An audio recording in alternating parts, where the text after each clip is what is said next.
Hey everybody, it's Christina Holloway here. Welcome back to my channel. Today, I'm going to talk about how you can build trust with your boss. And I'm going to walk you through 3 scenarios that might be happening to you right now. Also, this year I'm sharing 12 leadership metrics that will help you succeed in your career. This is pretty much a full framework for how to develop your skills to build your career. This month, we're talking about building trust and relationships. You can catch up on all of the videos in the playlists on my YouTube channel. Everything is linked below in the description. Make sure to check it out. Real quick, if you enjoy this content and want to learn more about how to make power moves in your career, make sure to follow my channel and hit the notification bell so you never miss a video from me. All right, so let's get started. Here are 3 scenarios and techniques you should consider when building trust with your boss. Number 1, a boss you don't know very well. It can be hard when you have a new job, or you've transferred to a new department and you just don't know the people around you. It's really important, however, to make the effort to understand them and the way they work pretty quickly. In order to do that, you'll need to start building trust somehow. So, if you have a new boss and you really haven't spent much time with this person yet, then you'll need to get a feel for how they work. Going with your gut here will actually help you establish a baseline for where to start. When I started a brand new job at an entirely new company, I took a look around to see how the setup worked. It was clear that the leadership team encouraged open and honest engagement. People could ask questions, look for advice, and troubleshoot their problems with others. The supervisors were available and visible. They weren't hard to find, and they were approachable and helpful. This is a healthy culture. Not just one that looks good, but also one that feels good. If you're just starting out with this person, then focus on professionalism. Maintain a high level of professionalism in all your interactions with your boss. Be reliable, meet deadlines, and produce high quality work consistently. This can help demonstrate your commitment and competence, and it will help you build a better understanding of the kind of person you work with, regardless of your initial feelings or hesitations towards your boss. Honestly, you might even have a negative feeling towards a new person because of a bad previous experience, and that's really important to acknowledge.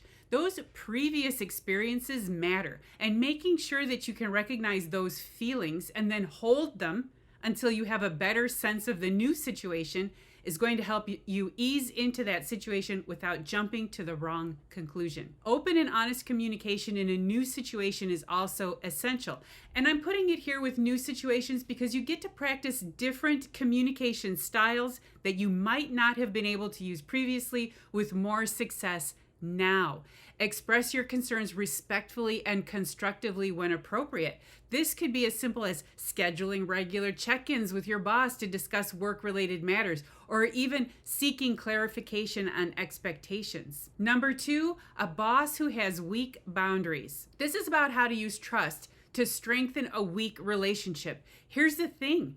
Not every boss in this category is a bad boss. There are people out there trying hard to do a job that they know they aren't very good at.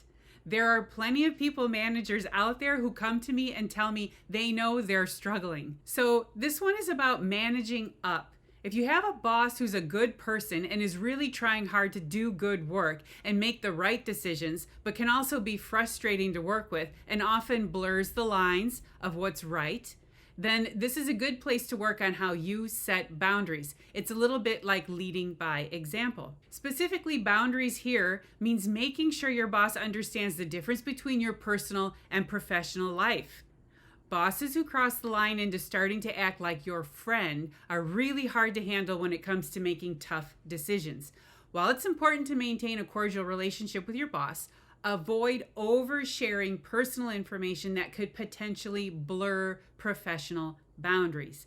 And if you find yourself in this type of boss relationship, then this is a good time to take ownership of your professional development and focus on improving your skills and knowledge. By investing in yourself, you can become more valuable to the organization and potentially open up new opportunities for career advancement regardless of your relationship with your boss. Number 3, a toxic boss. A toxic boss who throws you under the bus to save their own behind.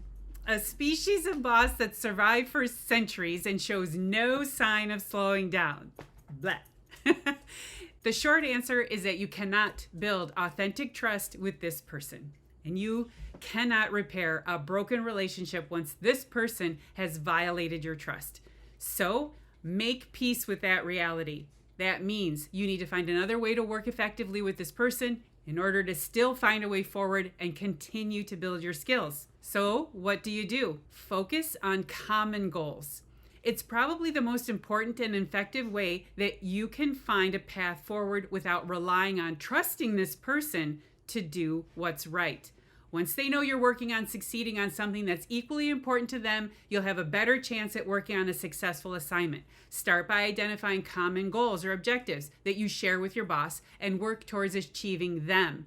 By focusing on sharing interests, you can build a more collaborative relationship despite any underlying distrust. Next, manage your emotions. While it's natural to feel frustrated or resentful towards a boss you don't trust, it's essential to manage your emotions professionally and avoid reacting impulsively or engaging in office gossip, as this can damage your relationship and reputation within the workplace.